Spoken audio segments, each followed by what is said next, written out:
In South Jersey and Philadelphia folklore, the Jersey Devil, also known as the Leeds Devil, is a legendary creature said to inhabit the Pine Barrens of South Jersey.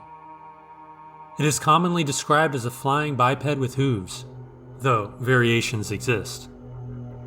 Typically, it is depicted as a creature resembling a bipedal kangaroo with a horse or goat-like head, leathery bat-like wings, horns, small arms with clawed hands, legs with cloven hooves, and a forked or pointed tail. Additionally, it's said to have an elongated body and a thick tail. The Jersey Devil is reported to move quickly and is often described as emitting a high-pitched, blood-curdling scream. So this is actually both me and my mom's experiences with what we believe was the Jersey Devil. So first, my mom's story. My mom grew up near Morristown, New Jersey during the 60s. She's a pretty skeptical person when it comes to anything supernatural. She's not religious in the slightest. I think it was 1964 or 1965, so she would have been 10 or 11 at the time. She has two brothers and both were involved in Boy Scouts, but as the only girl, she tended to feel left out when they'd go on campouts.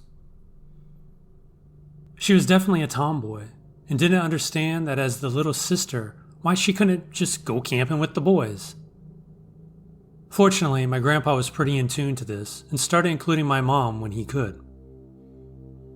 He was a mechanical engineer and was a big proponent of practical, hands-on knowledge. Just because she was a girl didn't mean she wasn't going to learn how to change a tire or build a fire. In fact, she was the one who got me involved in Boy Scouts and still volunteers with my old troop 13 years after I aged out. Anyway, my grandpa started taking my uncles and her camping himself shortly after my uncles started Scouts. Obviously, she'd get upset when my uncles would go on troop trips without her, but my grandpa did his best to give her the same types of experiences. My grandparents tried to get her to join Girl Scouts, but I guess her issue was wanting to be with her brothers doing what they were doing. As I said, I think she was 10 or 11, and Grandpa had taken my mom and uncles to some state park for some late summer overnight camping. I think it was Bass River Forest. To be honest, I don't remember.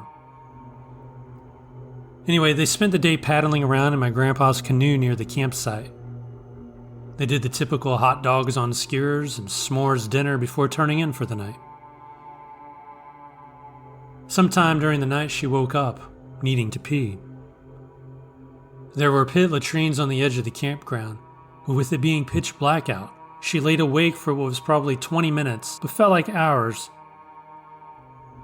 She finally got up the courage to go. She unzipped the tent and poked her way across the campsite to the latrine.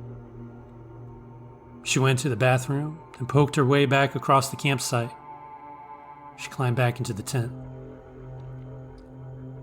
As she turned around to zip the tent shut, she caught a glimpse of two red dots staring at her from around the side of the latrine she'd just come from. At first, she just sat there, staring, wondering what it was. She thought it was brake lights from a car, but it was just woods behind the latrine. The lights started to blink and started moving very smoothly toward her. She said she zipped the tent up and crawled inside her sleeping bag and didn't move the rest of the night. They were camping right on the edge of the woods, so deer or other animals moving around at night wasn't too unusual. But she said the whole rest of the night, she felt like something was slowly moving around their campsite, breathing. Any little twig breaking or leaf crunching had her terrified. She didn't want to seem like a scared little girl and not get invited on any more trips, so she just stayed quiet and didn't wake my grandpa. She did say something to him the next morning, and he joked, "Oh, the Jersey Devil?"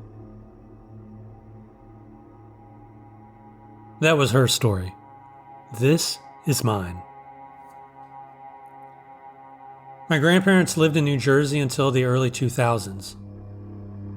As a kid, we'd go up there for Thanksgiving and Christmas to visit. We'd sometimes visit during the summer, too.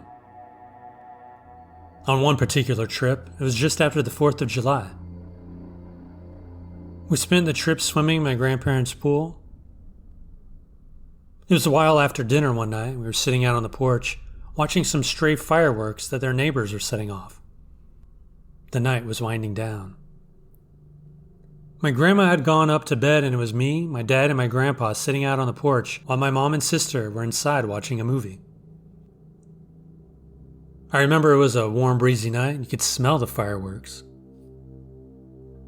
My grandpa finally decided to head up after my grandma. My dad went inside after him to grab another beer. I was left on the porch on my own. The fireworks had died down a few minutes earlier. I was about to follow my dad inside when I heard a thump on top of the house. I looked up over my shoulder and saw 2 red dots on the eave of the roof. I sat there thinking they were embers from the fireworks. But then they blinked.